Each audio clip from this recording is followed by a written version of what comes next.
안녕하세요. 저는 라디오 DJ를 맡은 이목사입니다. 바쁜 일상을 보내시는 성도님들을 위해 오늘도 믿음의 본질, 우리는 무엇을 믿어야 하는가? 라는 책 가지고 성도님들과 함께 하겠습니다.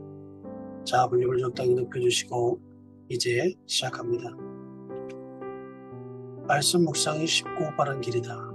예수님의 말과 사역이 모두 하나님의 말씀인데 예수님은 이 땅에 오래 계시지 않았다. 그래서 예수님이 하신 모든 것을 기록할 필요가 생겼다. 이렇게 해서 쓴 기록들이 곧 말씀, 로고스이신 예수 그리스도에 관한 책, 곧 하나님의 말씀이다.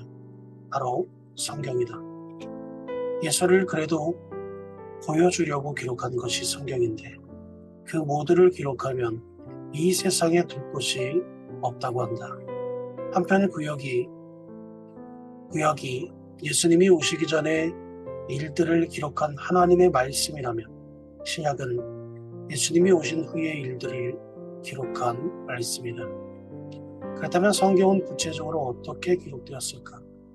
성경이 기록되기 전 과정을 우리가 다 알아야 할 필요는 없다. 다만 한 가지 꼭 알아야 할 것은 성경을 기록한 기록자들의 마음대로 성경을 기록한 것이 아니라 성령께서 간섭하셔서 직접 쓰게 하셨다는 점이다.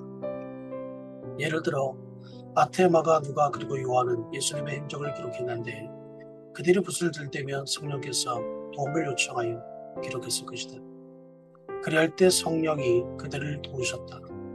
마가복음을 기록한 마가의 경우 성령이 예수님을 만났던 일을 생생하게 기록하게 하시고 예수님이 하신 말씀이 잘못됨이 없도록 기록하게 하셨다. 또 어떤 자료들을 사용했다면 그 자료들을 구별할 수 있는 지혜도 주셨을 것이다. 그렇다고 해도 이렇게 기록된 문서들이 다 성경이 된 것은 아니다. 기록된 문서들은 여러 교회로 보내져서 회중들 앞에 읽혔다. 이 방법을 회람이라고 한다. 같은 성경을 붓으로 기록하여 여러 교회에 보내어 읽게 하는 것이다. 당시 예수님 사건의 현장에 있었던 사람들이 그 회중 가운데 자리했다면 반응을 보였을 것이다. 어떤 부분은 맞다고 긍정해 주었을 것이고 틀린 내용에는 고개를 저었을 것이다. 이렇게 회람이 진행되는 동안 기록에 반대하는 사람이 아무도 없으면 그것이 마침내 성경으로 남게 되었다. 그리고 사람들이 공감해 주지 않는 문서는 폐기하였다. 이런 과정을 밟아서 성경이 마침내 형성된 것이다. 신약 성경의 서신들도 이런 과정을 거쳤을 것이다. 성경은 성령에 감동되어 기록되었지만 그냥 그대로 성경이 만들어진 것은 아니다. 성경은 교회의 점검을 받아서 완성된 책이다. 즉 성경은 성령이 감독했고 교회가 검증한 책이다. 마침내 교회 전체 회의에서 신약 27권을 선택하여 완성된 책이 신약 성경이다.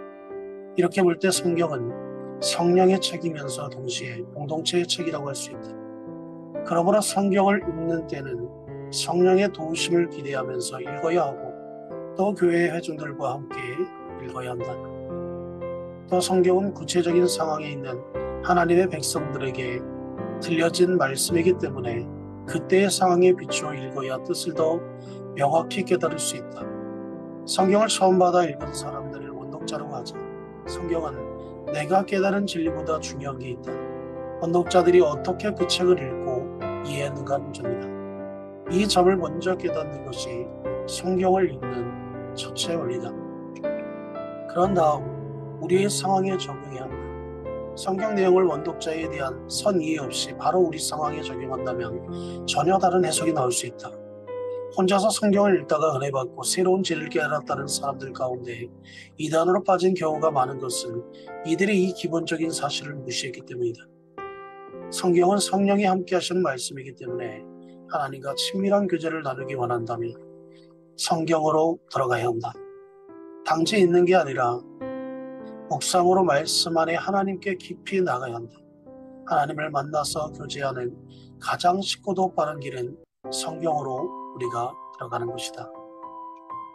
이것으로 이 목사가 추천하고 대신 읽어주는 오디오를 마치겠습니다. 오늘날도 건강하시고 행복한 하루 되시기를 주님의 이름으로 축복합니다. 감사합니다.